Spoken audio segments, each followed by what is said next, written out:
wishy-washy. Okay, A was confirmed today, right? Terrible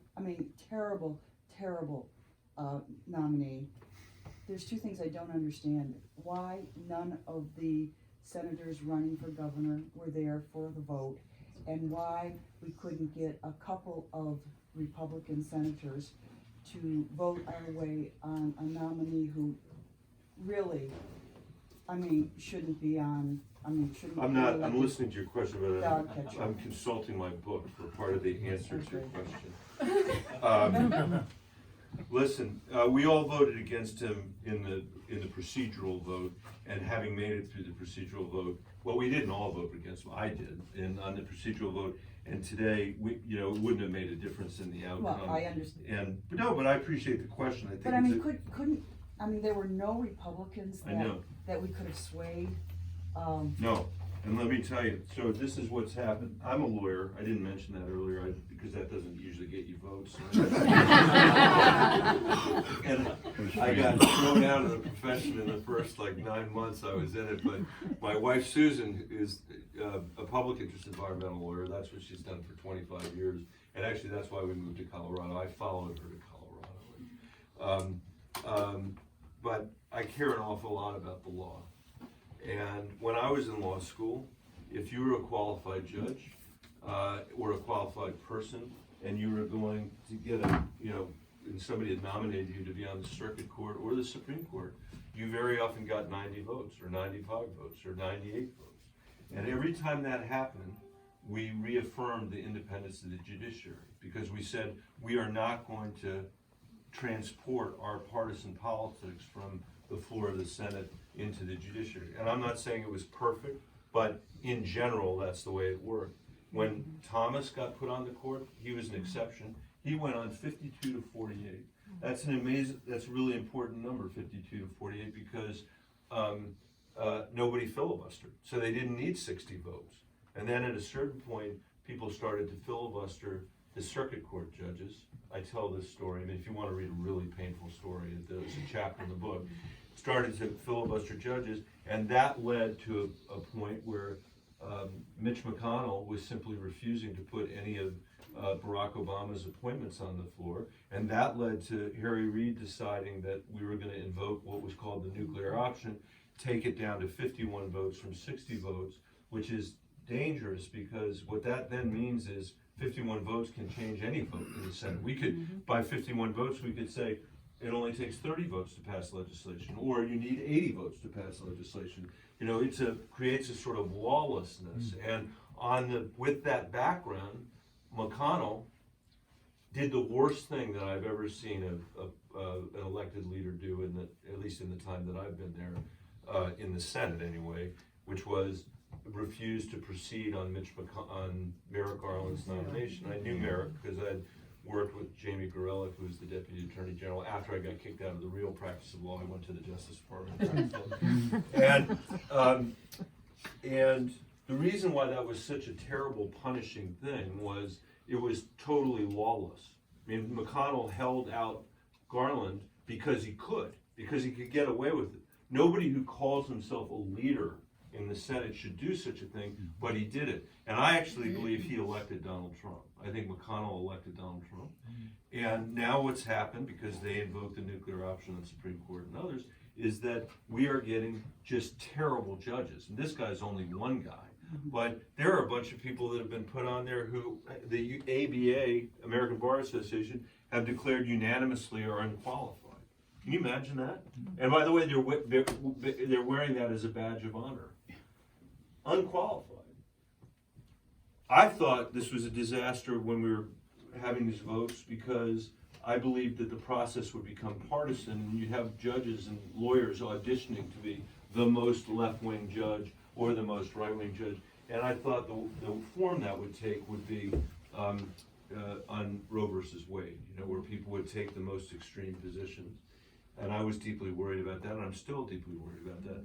What's happened actually instead, in reality, is we now have people going onto the courts who will not say whether Brown versus the Board of Education is settled law in this country. So my hope is that my children's generation we'll figure out how to put this back together again so it is not the ridiculous partisan process that it is. But I want to tell you, politicians who say it was inevitable that we were going to end up there are, I think, not telling the truth to the American people. I think it could have been stopped. I'm the only person in the Senate who has gone to the floor of the Senate and apologized for my vote that helped lead us into the place that we are today. And if you don't mind, maybe I will read you just one paragraph from my book, because this is, when you think about what's really happening here, you know, I think in many ways, you know, there's this tendency to think we were always here, or that a tendency to think this is all new. And I don't believe there's anything new under the sun. Mm-hmm. To your point about why isn't there a Republican voting for this? So millennia ago, the tale is told by Thucydides. Civil war consumed the ancient city of Corcyra. The majority party wished to remain in alliance with Athens, while the minority sought an alliance with Corinth. According to Thucydides, both sides, driven by their, quote, lust for power arising from greed and ambition, spared, quote, no means in their struggles for ascendancy. He goes on, quote, in their acts of vengeance, blowing up the nuclear option, not letting, Merrick go forward, doing the nuclear option again. In their acts of vengeance, they went to even greater lengths, not stopping at what justice or the good of the state demanded, but making the party caprice of the moment their only standard. As the Civil War intensified, both sides struggled in vain to end it because, quote, there was neither promise to be depended upon nor oath that could command respect, but all parties, rather dwelling in their calculation upon the hopelessness of a permanent state of things, were more intent upon self-defense than capable of confidence. This is precisely where we are. So all that stuff I was talking about earlier about why we can't allow these institutions to be shattered, because we're not going to be able to make the decisions that our kids and grandkids need, that's what that is. That's all it is. And it's our choice. It's not anybody else's choice. There's literally no one else to ride to the rescue. It's only us. Mm-hmm. And that's why I'm running for president. So with your little story there, it makes me wonder how it ended up for those people. And well, here you go. I wish that I didn't want to burden you with any more reading, but I can tell you the answer to that. Here you go. You ready?